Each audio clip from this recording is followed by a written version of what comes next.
Thank you. Welcome to the Arnstow home and our kitchen here. This is the second installment of our challah making series. In July, we talked about bread making in general a little bit and how to go about making dough. And we've made dough, together from scratch using hand. Today, it's more about taking dough that we already know how to make the dough, and we want to do shapes and fancy fillings specifically for the holiday. Before we jump in there, I want to maybe talk about why do we even do fancy stuff for the holidays? What is it about this round challah that people keep talking about? Does anyone know? So I looked earlier, I knew 2 or 3 answers, I found 5 of them. Anyone know why are we making round challah?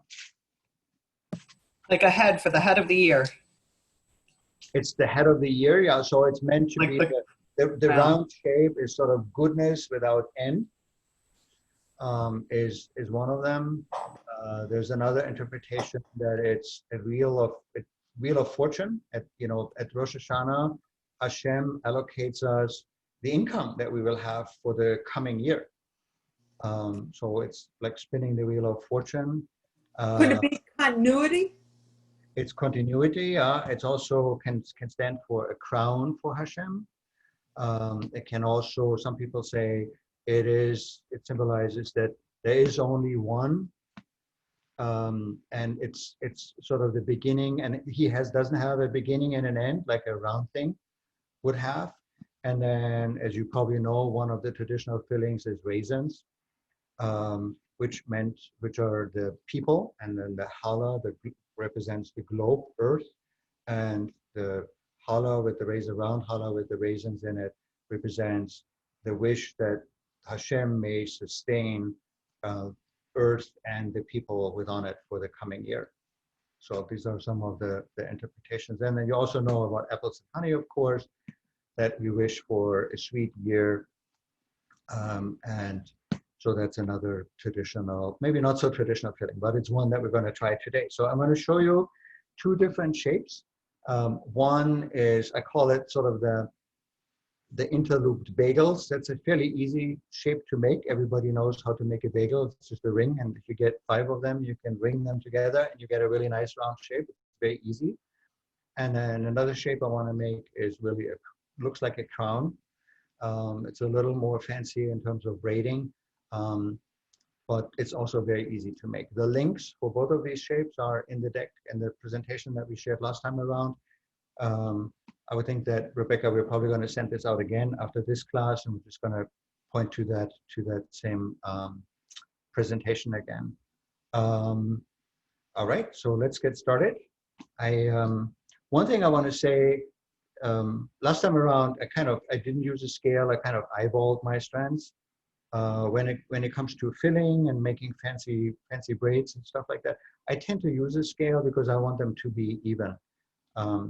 If you have one strand that's 3 ounces and another strand is 5 ounces, you're going to find it really difficult to make a nice looking symmetric shape that's not wonky and leaning in one direction. The other thing is with once you start putting a filling into the challah, it bakes a little bit longer, and it may bake a little bit differently than you're used to. And if you add the complexity of having strands of different strength or weight or diameter, the baking gets a little bit difficult too, right? You may have one strand that's still, doughy inside, it's not fully baked because it's the thickest one, or you may have 4 strands that are dry and one that's baked properly, right? So there's a lot to be said for having strands that are about equal size and weight. So I'm going to do that real quick. For the first recipe, we're going to make 2 shapes. For the first one, we need 5 strands. So I'm going to turn on my scale here real quick.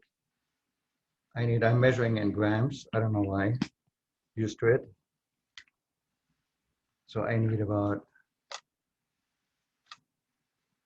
100 and a little bit for each. And then I'm going to turn the camera in a second here so you can see what I'm actually doing. So one thing I recommend in general for all of this stuff is a nice baking mat, like a silicone baking mat, so that stuff doesn't stick. I'm going to turn the camera. So here's my 5 little dough balls. So one other trick I mentioned, the weighing is helpful to get even strands. Another thing, rather than trying to roll them and stuff like that, I actually use a rolling pin. So in order to fill the strands, we have to flatten them out, right? So we're just going to go and create like an oblongish kind of shape here.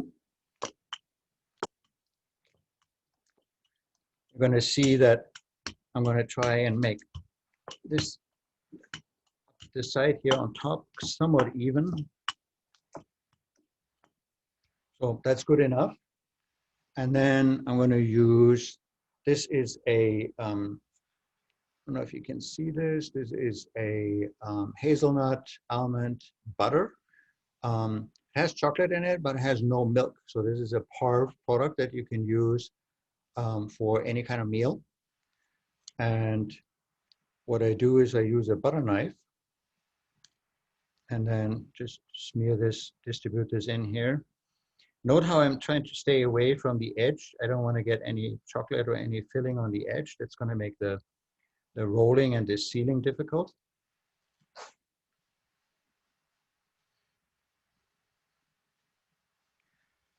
So here we go. That's number 1. And then I'm just going to very carefully start rolling it from the top. You can see how it all that chocolatey goodness disappears. And then I'm just going to twirl the ends a little bit. This is to prevent leaking. Once it bakes, I don't want the chocolate to be oozing out on all sides. So that's really all there is to filling. You can use whatever you want for your filling. For raisins, you would do the same thing. You would just lay the raisins down, and the honey and apples I'll show with the next shape.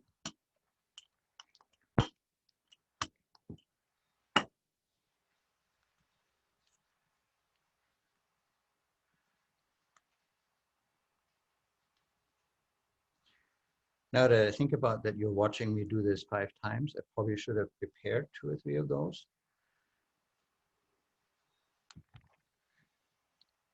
But we can do this rather quickly.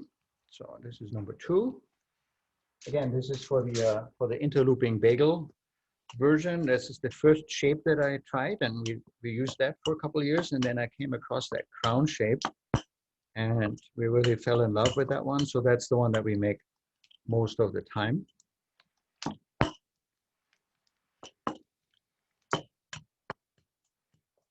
So if you had raisins, you would do the same thing. You would just lay them down here, not right at the edge, and roll them in there. The raisins are a little bit difficult to work with because they're fairly large.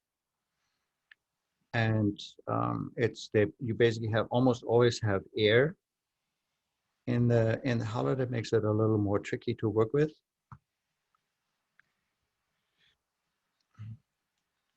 You would think that you could put the raisins in the dough as well, and that's absolutely possible. You can just have the raisins incorporated in the dough. The only drawback there is that when you bake them, the raisins may burn on the outside if they're on the outside of the challah. So you can be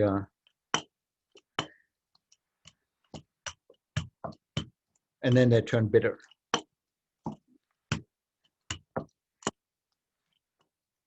And I like it when there's a surprise, because from the outside you don't see that there's any filling in there at all. It's only when you tear it off you go like, ooh. Okay, this is almost done here.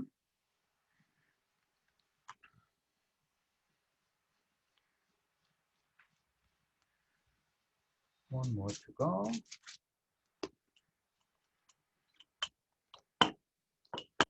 So you see how, since I weighed them, they come out fairly evenly in terms of size, and that makes it nice and easy then to braid them, put them together. So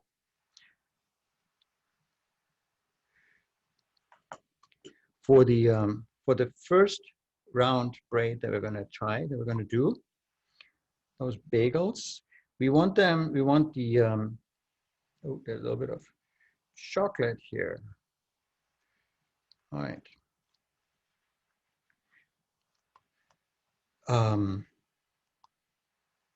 You don't want them to be too short, because what you're going to have to do is, because they interlock, each ring, if you will have two other rings going through the middle. So you can't make it so short that you can't get two other strands here through the middle. So I'm going to start with this one here.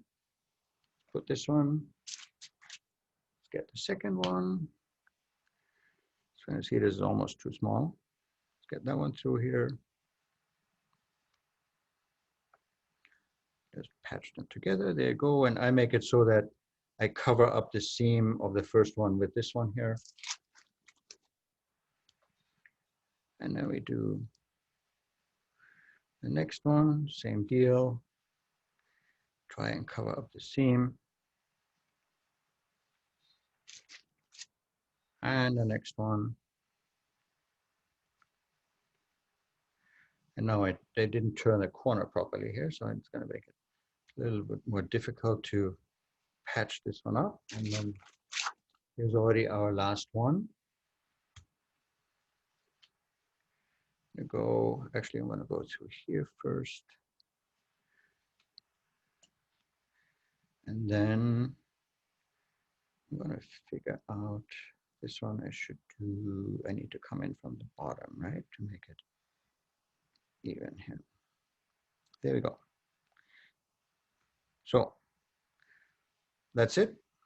That's a round shape. When it's baked,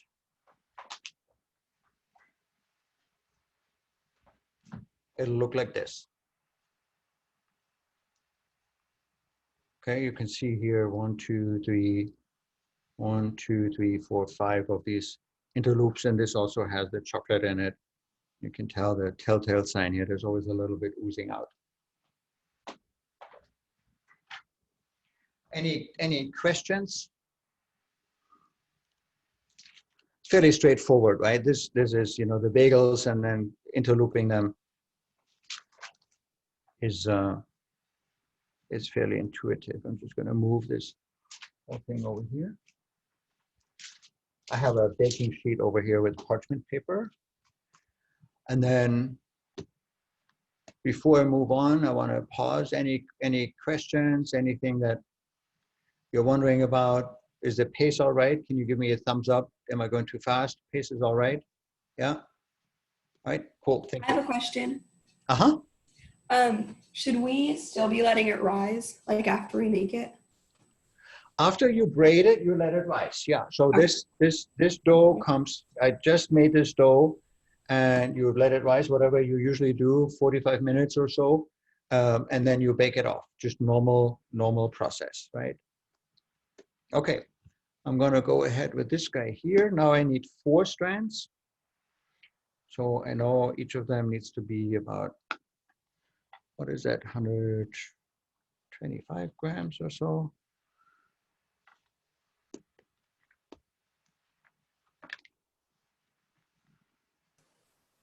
We have another question from the chat room. It says, if you prepare ahead and freeze, at what point do you freeze? I would freeze after the braiding. So basically, instead of going through the second rise and then the baking, I would finish it completely and then and freeze it. Once, if you already know up front that you're going to freeze it, one thing I found that helps is to add a little bit of yeast. The freezing might kill off some of the yeast. So if you have a recipe that uses 2 teaspoons of yeast, you're planning on freezing it, use 3 teaspoons of yeast to counter the loss of rising power from the yeast. And then when you're ready to use it, you take it out, you know, the day you're planning to use it, maybe somewhere around lunchtime or so, let it thaw, let it rise, and then you bake it off. All right. So I have these guys here ready. They should all be about the same size. And we're going to do the exact same thing that we did before, except now we're doing apples and honey.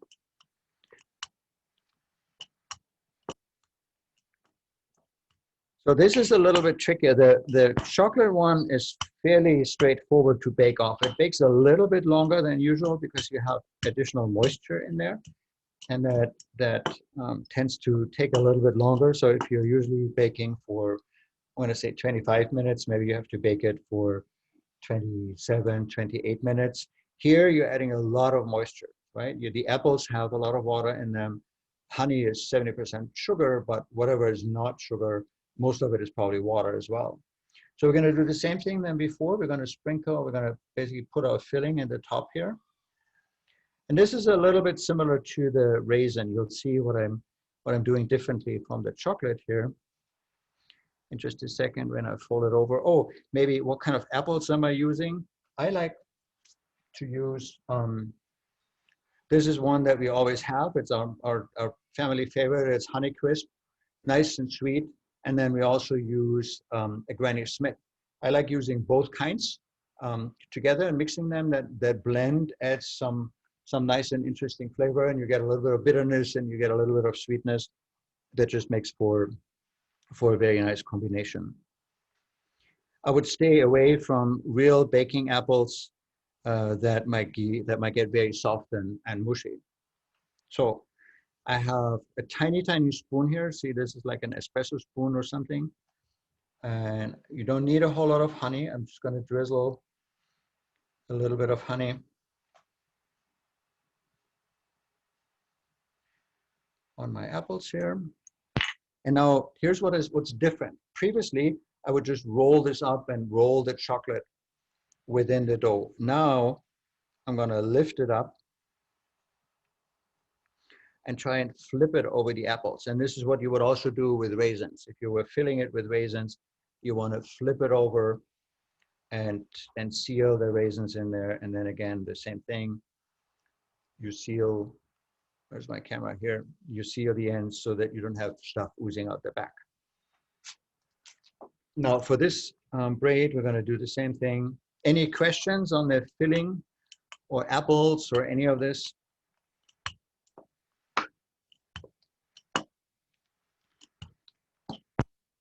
This is my wife's favorite challah recipe. So I have a question. uh-huh. Do you end up using less than a tablespoon of honey for each roll, or maybe a teaspoon? That's a good question. I would think that this is probably half a teaspoon, if that much. Thank you. For each braid. It's really not a whole lot. The honey it's really, and I'm sure this happened to me, it still happens every once in a while that I'm not careful and I drizzle honey at the seam, at the edge. And once the dough has the honey on it, it doesn't want to stick anymore. We have another question from the group chat asking, do you peel the apples? I don't. I actually like you can see here the little reds, and where's my apple bowl here? You can see I still have the peel on there. What I do is I cut them in slices first, and then I cut them in little planks, if you will, like little, I mean, almost like a Juliet cut, and then I chop them down. So the individual pieces are maybe like 1/8 of an inch. They're fairly small, so that they can be embedded nicely, and you don't end up with some really big chunks in there that make the challah uneven. Great questions. Thank you. All right, 2 done, 2 more to go. Now, do I do this rolling every time I make challah? No, for a regular weekday, or not weekday, for a regular Shabbat challah, I don't. I just eyeball it, and then I just hand roll them and braid them together. But again, for the filling and for the evenness, you want the even height, and almost like a sheet of dough here that you're working with. this is really, really helpful. It's also nice to use for regular challah because it makes for very even strands. So if you have guests over and you want to impress them with your challah making skills and make it look really nice and even, that's a good technique to use. So again, here I'm basically taking this and I'm flipping it over to seal those apples and the honey in there. And one more to go. And how many apples are you using? I actually use, so for this bowl here, this size, it's going to be more than I need for this one loaf of challah. That's less than half an apple. So if you want to make 2 chalot, both filled, if you have 1 apple each, 2 apples in total, that should be plenty. And you can experiment with different flavors. I mean, there's a whole bunch of really interesting looking apples. PCC, I don't know if there's one near where you live. They often have some sort of heritage apples that have really interesting, like almost earthy flavors that still can be sweet. So I'd like to play with those and use different ones. All right, so last one. One down and coming back. And that's really it here. I'm going to show you, just to give you an idea, the size of the spoon here. It's really a tiny spoon. This is a regular teaspoon from our regular dining set, and this is an espresso spoon. So this is tiny, tiny, tiny here.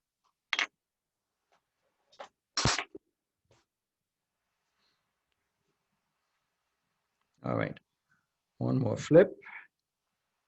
Ooh.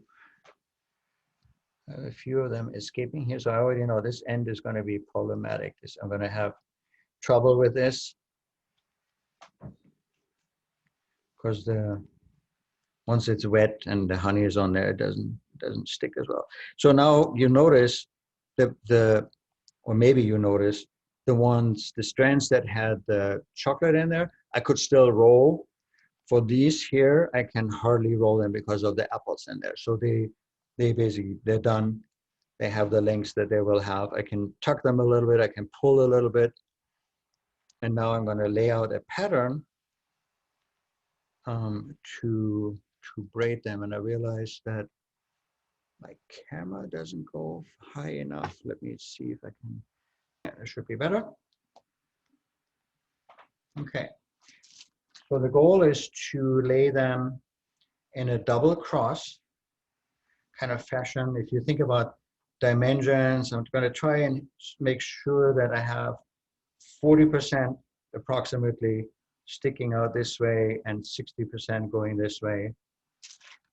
Now I'm going to get my second strand. I'm also going to try and pull it a little bit longer. I'm going to put this next to it on top. And then the last one goes across this way, and we're going to lift this one up. All right, so this is the starting point. So you see how each strand goes over one, but under the next one, right? So you get this sequence here where this one is on top of this one, the next one is on top of this one is on top of this one, and vice versa. Okay, now, so again, don't freak out when we do this. You have to have done it a couple times to remember it. This is all in the video, in one of the videos that's attached to, that's linked. So basically it works just like you would do regular challah when you move one strand over another. Here, you just start with one of the strands that's at the bottom and you move it over its neighbor like this. Then you just do the same thing again with the fellow that's on top here. And then you do the same thing with this guy. And you do the same thing with this guy.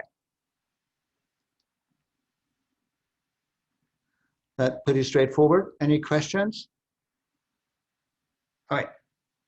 Now we've moved all of these. Now we're going to be working with the other guys here. We're going to take this one and try. Let's start with this one here. I'm going to take this one and move it down this way. And I'm going to take this guy here, move it over. And this one here is a little short. I'm going to have to pull just a tiny little bit. And then this one here, I want to move this way. So you see how this is almost like a woven pattern in the middle here. And then all I have to do to finish is I just squeeze those together and tuck this under. Squeeze these under. Do the same here. Tuck these under. All right. And that's it. That's your ready to be resin and baked crown. I can see here there's a little bit of liquid oozing out. That's almost unavoidable with the honey. The honey and the apples, the honey draws out some of the liquid as soon as it hits the apples, and then you inevitably have some juice leaking out. That's just what it is. All right. I'm gonna move this over here. Any questions on this guy here? All right. Now,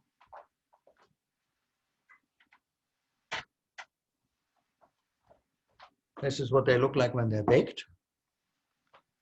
And this is really all I wanted to show today. Went pretty fast here. And I'm going to have my personal testers come and see if they like what I've produced here. Other fun fillings that you've tried? Other than the raisins, we've had friends who've experimented with candy like M&Ms and things like that. But I think these are the most traditional ones. Hi, Samson. Okay,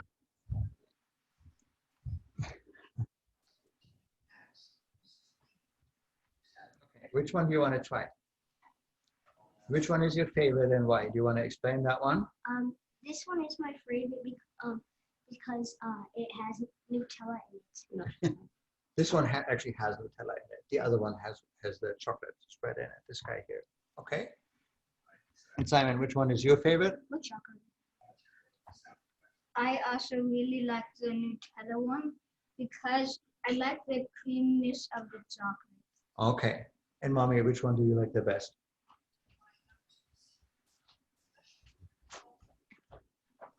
Hi, everybody.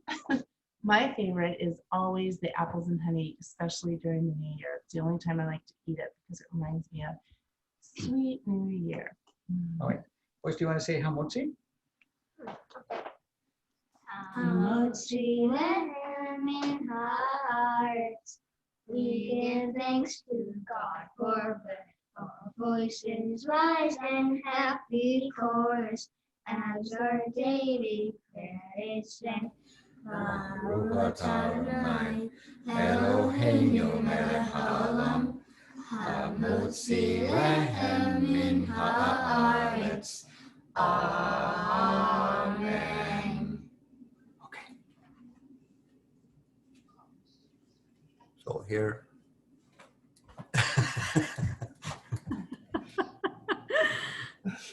Joy, joy. Okay, here you go. Do I get to try mine? Yeah. And then here is, yeah, you don't have to jump up and down. Yeah. Okay, it's okay.